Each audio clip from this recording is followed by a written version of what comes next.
I guess we're starting now. So yeah, again, thank you for coming tonight.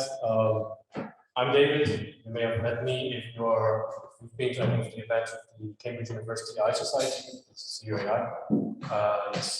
We're hosting the machine learning workshop intro together with Hackbridge, in particular Lohith over here. And to more generally be part of the Technical Societies Coalition, it's the big group of societies. So, can you introduce that?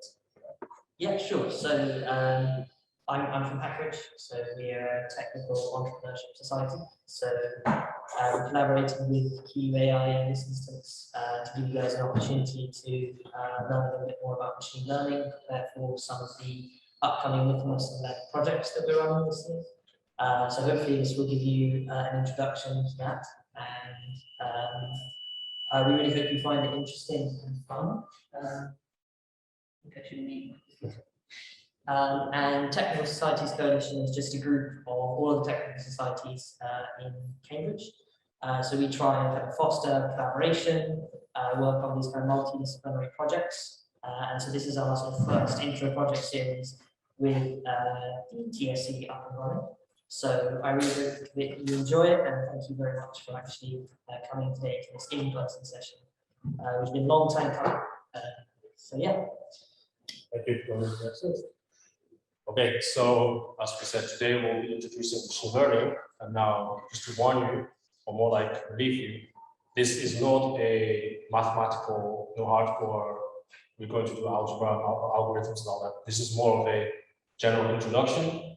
We do have some equations. That's why I'd like to ask, how many of you are actually engineers? Just out of curiosity, it's 50%. And people in the chat can also type in if you want. And how many of you are still like science or maths or that related, but not an engineer? And then the remaining, how many of you are like completely like philosophers or historians? Okay, cool. So we've got a good mix today. Well, let's get into it. So.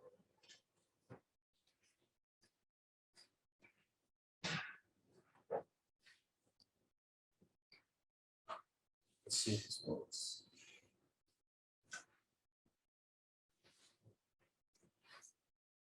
Okay, the pointer isn't working, so let's click here. Cool. So, what is machine learning? Now, very simply put, it's just a bunch. So we have computers, and then we can run these things called algorithms, which are just automated processes on the computer. And in particular, if you know your Kotlin friends, they're always busy programming, right? And they have to write a particular algorithm to do something. So machine learning comes in here, is that you're actually writing an algorithm that then tries to learn itself what to do, which is kind of pretty different if you think about it. So it will, in particular, it can learn from experience. So if you ask it to do something like recognizing cats versus dogs, as you may have seen, just by observing the data, experiencing the data, it can learn how to do it. And essentially, they improve automatically through experience. And in particular, for the people here who have done statistics before, actually machine learning, or just this huge term that's been overused nowadays, it intersects very much with statistics. And essentially, you know, if I have this data, how do I learn things about it, which is very related. Basically, how do I infer knowledge from data? That's essentially all you need to take away. That's machine learning. Now, machine learning is kind of part of this field called artificial intelligence, which is, as you know, artificial intelligence, right? So we are building intelligence. Now, what is intelligence? We'll come back later to that. Machine learning it's been around for a long time, and it's actually only recently, right? I think a lot of you have heard of all these developments, but only recently has it come along, and it contrasts itself a lot with symbolic AI, which is what people maybe 30 or 40 years ago may have done, and we may know about it. That is basically what computer scientists used to do. They program a set of rules, like this is a dog because it has like 2 ears or a nose or whatever. And this is a cat, it's particularly different. And then you just write these rules in, and then you hope it does something, and it turns out it really just sucks. That's why it was really, like automatic picture recognition was not really a thing until 2012 with the deep learning coming up, which we'll talk about today. And then loosely related to artificial intelligence, we have biological intelligence, which is, well, you all have a brain here, right? So that's kind of what biological intelligence does. We try to study the brain and intelligence as it incoming in nature, which is actually different from AI, but the two are still sort of linked, like cousins. And then to come back at what intelligence is, well, sorry to disappoint, but actually no one has agreed yet on what intelligence is. So even the experts, they will all give you different answers and they like to fight about it. So I'll just leave it there. Intelligence is essentially whatever you think it is. I'm sure you all have some intuition. Yeah, that's pretty much the big picture. So machine learning is this part of AI that tries to come up with algorithms that can learn from data. And now this is maybe young because people who looked at machine learning. One is one of the original people pushed deep learning essentially. So there are different kinds of within machine learning. There are different kinds of tasks. In the middle, we see supervised learning, which is what we all know. Let's say I have a dog and a cat, and I literally tell the computer, okay, this picture is a dog or this picture is a cat. And then I will make it go through like millions of such pictures, given that you tell the computer what is the right answer. So that's supervised learning, and it allows you to learn what to teach the computer essentially how to recognize animals or planes or faces. But you need some human to actually label this, which is kind of crazy to think about. It's like a lot of pictures to label, so have fun. But people have done it. People have also started looking at unsupervised learning, so the bottom, which is where you do not have the labels. So whatever I just told you still holds, but I don't tell the computer what is what. And it just figures out by itself. Kind of sounds like magic, and it's still being developed, so it's not super practical yet. And then the cherry and the cake. I'll explain a bit why the cake, but the cherry is reinforcement learning. And reinforcement learning essentially boils down to having an algorithm literally play a game, for instance, like AlphaGo, you may have heard of DeepMind. Essentially, the idea there is that you make an algorithm that essentially learns how to play or how to collect as much reward as possible in a given game. Or you guys, in real life, the students try to collect as many triples points, right? So you're actually solving a big reinforcement problem right now. This is exactly what reinforcement learning is trying to do, but instead of you guys, like humans, machines that try to do this. Yeah, if you follow the DeepMind, you know that's there very much. Now the cake is basically his opinion, right? So he thinks unsupervised learning is the main thing. I think you guys can agree. If you have an algorithm that learns itself to decide whether there's the concept of a cat and a dog in the first place, and then it learns how to distinguish between them, that's like that is a whole different level. So interestingly, he puts reinforcement learning on top because he thinks that's very niche. It's just for games, but people have different opinions on this. So that was pretty much it for machine learning. You know pretty much what we're trying to do. How does this work, right? So unfortunately, we need a little bit of that. Essentially, this term called loss functions. So in the machine learning model, essentially what you have this algorithm, right? And you can tune it. So you can tune it to be more sensitive to say, I think it's a dog because it has ears or because it has a nose. And you can tune how much it cares about each part and what it cares about. Essentially a bunch of free parameters.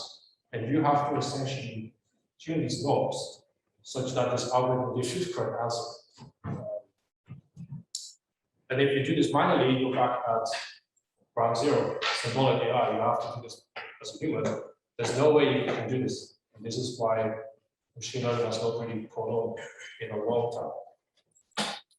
So how do we do it nowadays? We try to essentially define a loss function, which defines how well does this algorithm do, right?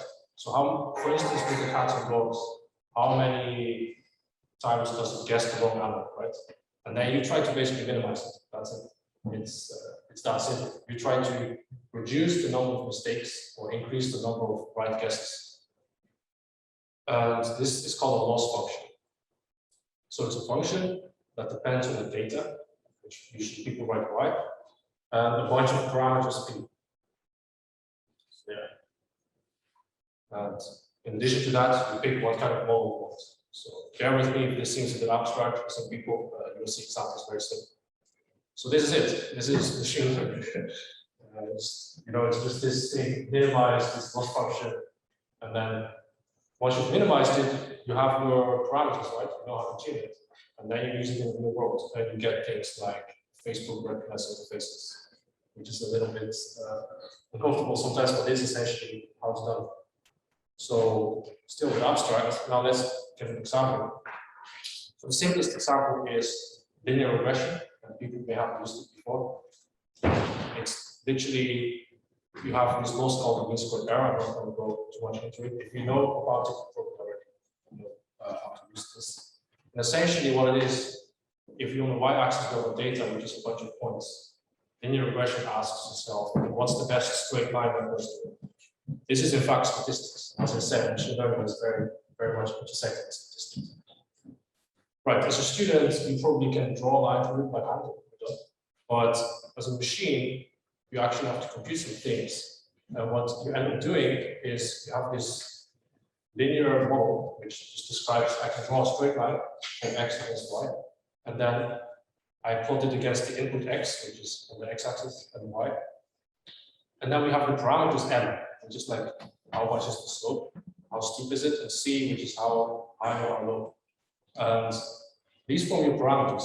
So now the loss function is just written there. Don't worry about it. It seems a bit abstract, but essentially you try to minimize the error. So you want the straight line to fit as well as possible. It must look as pretty as possible. That's it. So you minimize the loss function and you draw the line as you start. An example of unsupervised learning, which is slightly different, just to give you an example where it's used. Imagine you have a bunch of points and you just want to say, these points, which cluster does it belong to? Because, so I'll show you an example here. Essentially, if you look at this picture, you have these black dots and it looks like noise, right? It looks like a mess. So now you can ask yourself, okay, is there any structure in here? Yes or no? I mean, as a human, you look at this, you probably say no. It looks kind of like noise. But if you run this algorithm on it, it will actually find 3 different groups that are depicted here. And this is called clustering. And it's unsupervised because you did not tell which point belongs to which cluster, right? So even though this seems very simple, if you think about it, if each of these dots is like an image of a face, and now you ask this algorithm to cluster this, it will automatically find groups. And if you do that, it turns out clusters all separate between genders and ethnic groups actually, completely in its own. So what I'm showing you here is basically the simplified version, and it's called unsupervised learning, where you do not have to provide that much information at all, just the data. So, and finally, reinforcement learning that I discussed. I'll give you a very simple example that hopefully you guys are going to do. So gambling, right? Putting in your money. There's a particular game you can play where you just have a coin flip, and every flip, there's a probability P that it lands on heads. The moment it lands on heads, you double the money. So that's pretty nice. But the moment it lands the other way, you lose everything that's put in.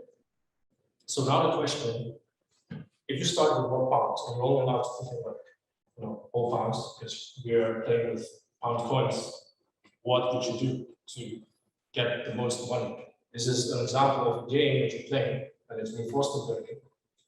This is, if you ask a human to do it, like if I ask one of you to do it, maybe you'll lose your money like after 2 or 3 rounds, right?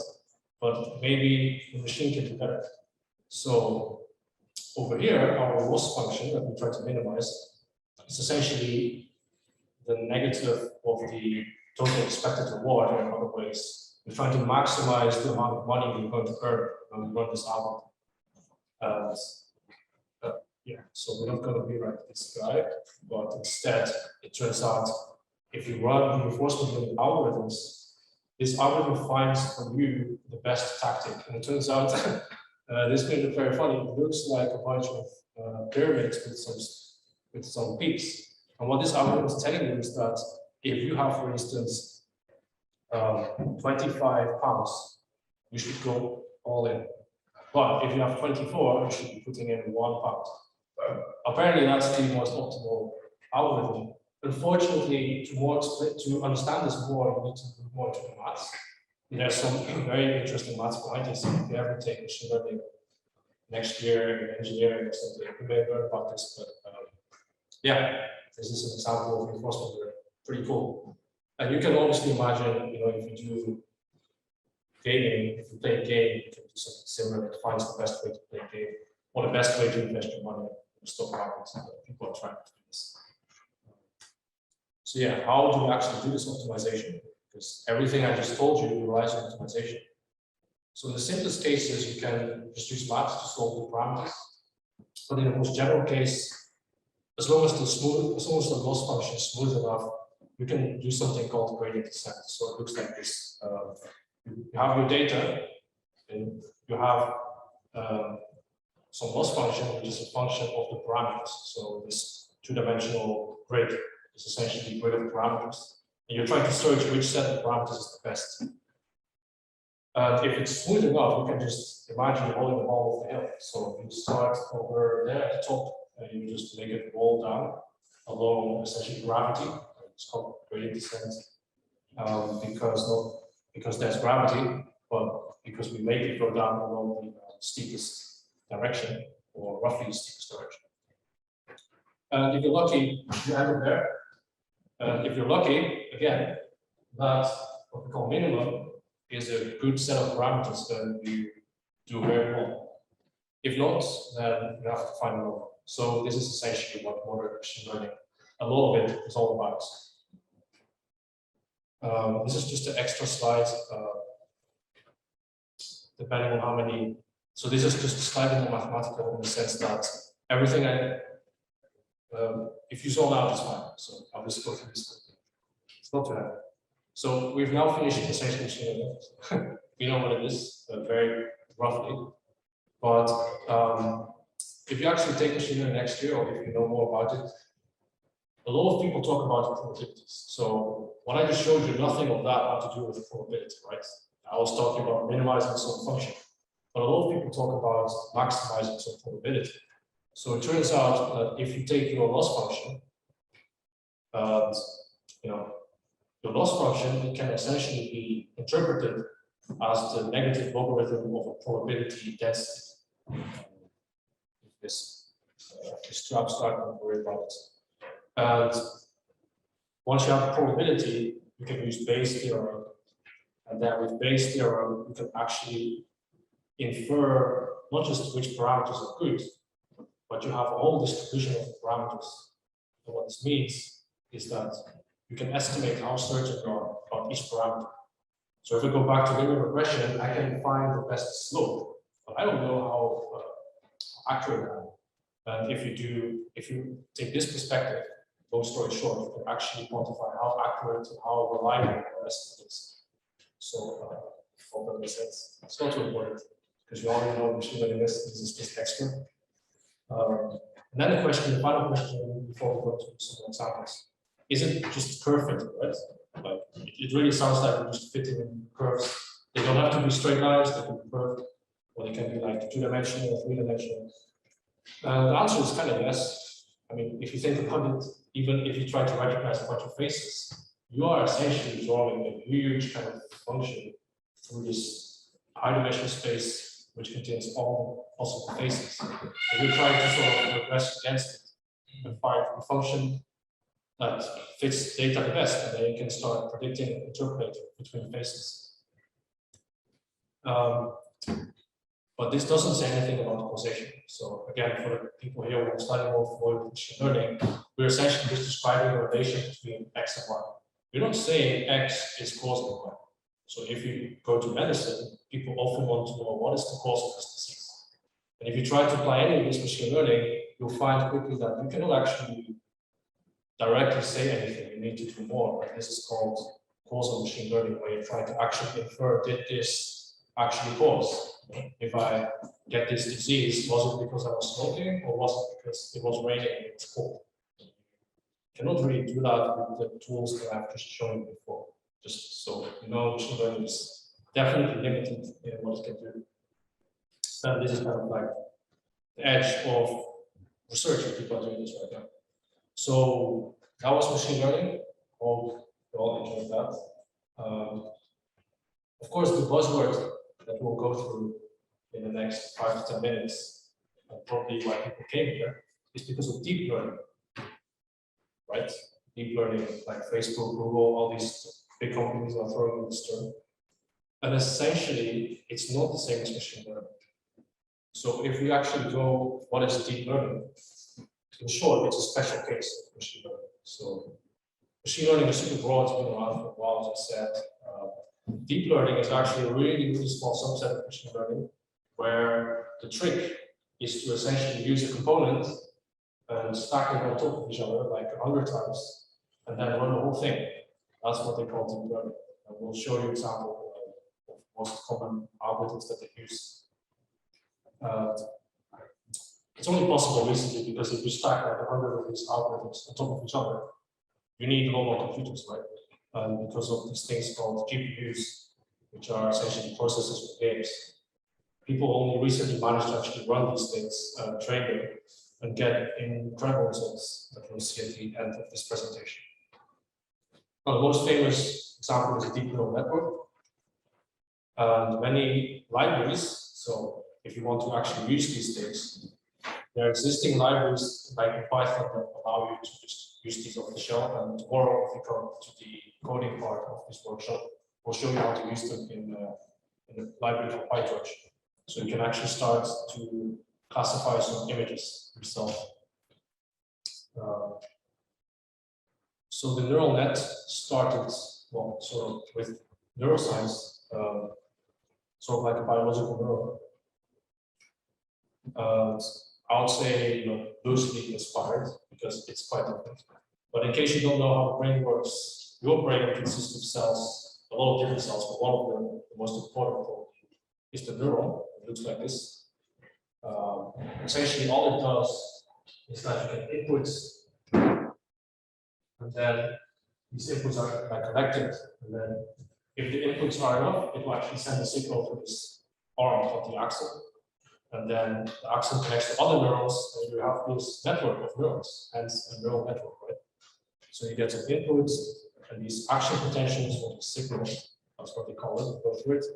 And then you get neurotransmitters, which gives you essentially the signal to other neurons.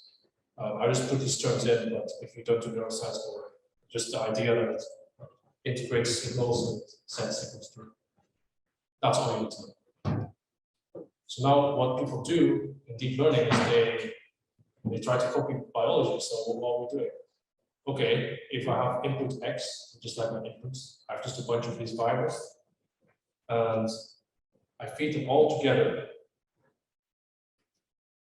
by multiplying them by some weights. So each X gets multiplied by a scalar number, for instance 1 or 2, which means that I actually get double the input in that one, or maybe 0. I don't care at all about that X. So just multiply it by double and then add them all together. The 1 and the B, by the way, is just an offset. So you'll eventually see it in the equation if you want to know the equation. So now we're going to the neuron. We put it through some function, which basically is essentially just a function that becomes very high if my input is high, becomes low when my input is low. That's essentially what it does. It just tries to map your input to the output. There you go. That's the neuron that we're going to use. Pretty simple. This is essentially the equation, if you want to write it down. And tomorrow we'll look into this, in real life, what this actually does, how it works. But this is essentially all there is to deep learning, and pretty much almost completed deep learning. You think it looks like this? It's roughly a match, right? Roughly. I mean, of course, in real life, the actual world is so complicated. Like, don't worry about that. We're almost complete. We have these neurons. All we need to do is just stitch them together. So, and when we stitch them together, in particular, we can define layers. So you see that in the picture. Where each layer is connected to the next layer.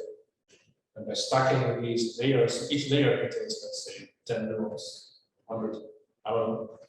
And then you stack these layers together, you get 500, 1,000 neurons, 10,000 neurons. So this is where the numbers get really big. And you start to get into the deep learning regime. And exactly, you go shallow to deep. In particular, it kind of looks like this. So we have some inputs that are blue, that's X. And they are fed in, as I just showed you before, for each neuron, now for like a bunch of neurons, we call middle layers in the sense that they're in the middle. And then essentially repeat this. So it didn't draw it. Repeat this until we reach out. So that's your neural net. And notice that everything is flowing from left to right in this picture. And now, how do we do optimization? So I'm going back to it. How do we pick the weights? So I just showed you the weights and the biases. How do we pick them? Again, we have a loss function to optimize it. And in particular, I'm not going to go into the details, but there's an algorithm called backpropagation, which allows you to efficiently go down this hill that I just showed you a few slides before. And then hopefully you end up in a place where it's nice and your neural network works. And because of backpropagation, we managed to do this. So in 2012 or around then, people were it was one of the first times people successfully applied this and got some results that basically destroyed all the symbolic AI that came before. So that was kind of like the start of the revolution of deep learning. Yeah, so there are different algorithms that do this, but essentially the idea is the same. You just go down the hill. Now, for tomorrow, so this is slightly more detailed, but when we have a neural net and we give it some data, it turns out the amount of data we need to actually make this neural net work is huge. So you easily go into 100,000 or even millions of images, right? So how are we supposed to fit all of this into the machine? It's not going to happen. Too bad. Well, people have made it work by basically splitting this data set into groups called batches. So this is called mini batching. It's essentially very small detail, but it's very important because it allows you to essentially feed everything in and to learn it step by step. And then you have to supply a certain learning rate, meaning how fast do I want to optimize this. Yeah, I feel like this could be a bit too much detail. Essentially, you keep repeating this until you reach the epoch. This is an example. So after you train for each epoch, you essentially test. So you trained the network, and they actually test the network to see how well is it doing on data that I've never seen before. So on data that I've never put. This is called validation. So what we see here in the blue is our loss function going down, which is good, right? We're doing well. And then in orange, you actually see whenever that training step we validate, it also goes down. It's good. But this is not always the case, right? So in some cases, you actually see my loss function is going down, the blue one is doing well, but then my validation is going up. So what it means is that I'm testing a model and actually doing worse. So am I doing something wrong? Right? That's what you ask yourself. And that last thing was called overfitting, which we'll talk about more tomorrow. But essentially, when your network tries to memorize the data, it actually does worse on the real world. And you're better off just going back in time and restart. So we'll talk about that tomorrow when you're in the coding session. Is one of the things that you need to think of when you actually use these neural networks.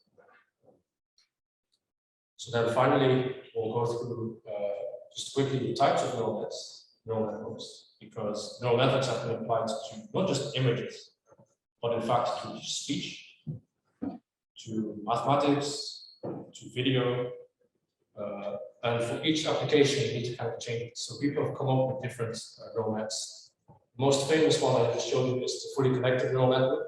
So it's where every neuron is connected to every neuron. Then we have the convolutional neural networks, where you essentially stick a window and you look at an image and you slide through this image. So you're not looking at the image as a whole in one go, but you're essentially sliding through it. And this operation is called a convolution in mathematics, hence convolutional neural network. Then we have networks that are recurrent, meaning that it actually is going to get input from itself. So it's going to get output, and that's fed back in to get input, and you form like a closed loop, which is called a recurrent neural net, which is very useful for language because it happens in time. As I'm speaking, I'm actually taking time for each word, and you need to have that distinct. And then transformers is just something that came out recently and just destroyed. It just performs extremely well on a lot of domains, and it's a lot faster than current neural nets. Essentially, it's like a super power neural network. If you're interested in looking up, transformers have really changed the performance of, like for instance, Siri or anything with voice, even with images. It's really like a recent development. So yeah, here is the fully connected neural net. Everything is connected, right? Then you have some outputs. In this case, some classes that you're trying to put your image into. This is a convolutional neural net. So as I said, you're sliding through the image, right? This is called a convolution. So what you see on the left, the convolution block is your convolutional neural net, and you will repeat this in the tradition of deep learning, where you repeat this in many layers, and you essentially do the same as what we did before with the fully connected neural net. This is recurrent. So if you imagine the x-axis to before in time, we're feeding the same thing that you just got out back in to the network again, and we're kind of repeating it to process data. The reason why I want to do that, maybe you will notice from this picture, is that you actually remember what is happening in previous time step, right? So if I speak to you, you must remember the word that I spoke to, otherwise I don't think we're picking up that much if you have like the memory of a goldfish and you listen to like human speech. It's going to be very tricky, right? So these recurrent neural nets sidestep this issue by essentially feeding its own history. And then just for fancy graphics, this is a transformer. So essentially the key idea is it looks at everything at once. That's the idea. So instead of doing all this fancy stuff that I showed you, the transformer looks at everything and does something which essentially is very similar to what we discussed. And this network is extremely powerful, but also very hard to run. We will not be running this tomorrow, unfortunately. Tomorrow we'll do a simpler convolutional neural net. So yeah, that's pretty much all the theory. So now I'll just very quickly tell you what people do in practice, prepare for tomorrow, and then I'll show you some demos. Almost there. So hope you are getting a lot out of this before we actually look at this tomorrow, where we apply machine learning to data essentially. And particularly tomorrow, we'll be using deep learning. But before we do that, usually people are given some data, and they're first to explore this data. So it's called exploring data analysis. Then they process the data through some pipeline. They clean up the data, and they perform something called dimensionality reduction, where they have extremely high dimensional data and try to make it smaller. So it's like making a big image smaller, downsizing. And then the third step, which we'll be doing tomorrow, is once we have this cleaned up data, we want to make a model, a machine learning model that actually tries to learn something from this data. And in particular, we'll pick a convolutional neural network. And then we'll train the model, which we also do tomorrow. And we'll see how that goes, where the loss function goes down, and your validation loss hopefully also goes down, until you overfit and it starts to go out. And this is where the whole idea of splitting the data into a training set, training, and a validation set for testing comes in. Yeah, the whole concept of overfitting, which you want to avoid. And then the final question I want to leave you with, we've been talking about neural nets because they're popular, but do you actually need them, right? Like, do you actually need a neural network to do all of this? Not always. Neural networks are huge when you have deep neural nets, especially. And they may overfit, they may be slow to train, they may actually predict the wrong thing because they're too complex. At times, sometimes you can do simple linear regression and you can outperform deep neural nets in some cases, or exactly due to overfitting, as I said. In particular, I just want to remind you that machine learning is not all about deep neural nets, even though a lot of this was just about deep neural networks, but machine learning actually includes a whole bunch of algorithms, and it takes quite some experience to learn which one to use, which one is best for which task. Even though neural networks are starting to become the go-to algorithm, there are still cases where it's probably better to use something else actually. So yeah, this is what we'll do tomorrow. So essentially, for each neural network, you need to have a set of ingredients that we'll go through before you actually build it and start training it. And this is kind of like a summary. You start with your neural network model, pick a learning rate, which is something that decides how fast you want to go down the hill that I showed you, the loss function. Then you choose the number of iterations, the number of times you want to feed in the data again and again and again until the machine learning model is fed up and it has learned. So you have to pick that as well. And then you have to pick how you want to go down the hill. So the optimization algorithm. Cool. So next time we'll do PyTorch basically and convolutional nets. I hope today's session was roughly a general introduction to machine learning. You have an idea what machine learning is, what deep learning is, and how they relate, and how this relates to intelligence in general. And this is definitely going to be useful in your life at some point, especially given the current developments in the world. So I hope for anyone who is new to this, that this introduction is a good stepping stone to that. And before we close, let's see if this works. I want to show you some real-world examples of advanced deep learning that has been applied. So this is a video of, you may know it. So this is a car driving itself. So not just that the guy is not touching the wheel of the car, but the camera. So this is Tesla, by the way, which has a camera looking at the road. It can actually drive by itself.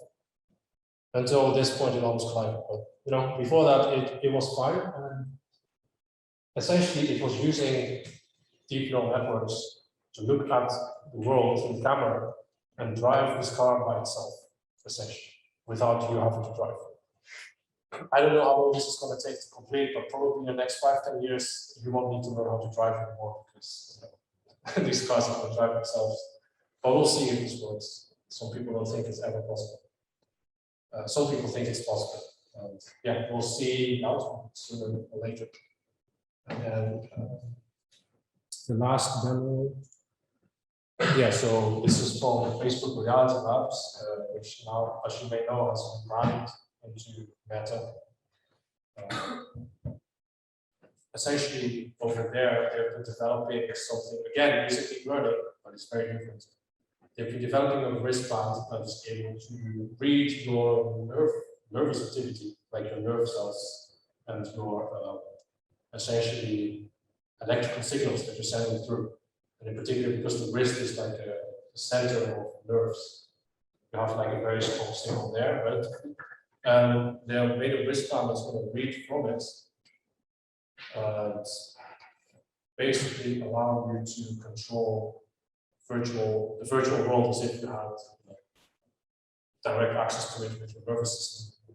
It's an example of a brain-machine interface, roughly. And you can even type with it without a keyboard because it just you know, your brain is sending signals through this, through your arm to the wrist, and this wristband is picking this up. And then using deep learning, you're trying to reverse engineer what the brain is thinking. And then you can do things like this where you predict what the person is typing, even though there was no keyboard. I don't want to say it's just like reading thoughts, because that's creepy, but it's a bit like reading thoughts.